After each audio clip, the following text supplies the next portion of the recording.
Hi, welcome back to Stuff About Tutorials. Today we're talking about how to add board subscriber on money.com.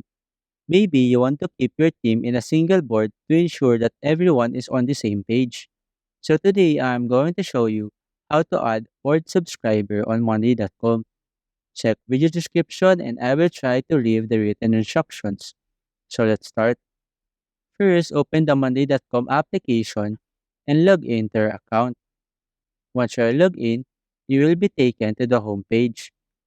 In this page, you will see all your active boards. Here, find the specific board that you want to add subscribers.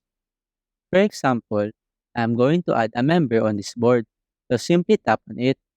In this board page, tap on this three dots icon at the top right corner of the screen. A menu will appear with various options. In this menu, you will see this board members option.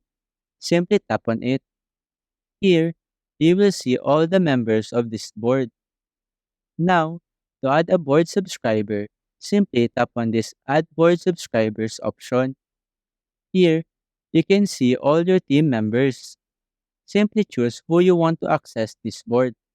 For example, I want to select this member, so simply tap on it. Once you do that, the selected member will now be added to this list of board members. It means that you now have successfully added a board subscriber on money.com. That selected teammate will now have access to this board and all of its updates. There you go. If you wanted to know how to add board subscriber on monday.com, that is the easiest way I know how. If you know another way to add board subscriber on monday.com, leave a comment below. Also, be sure to subscribe for more videos.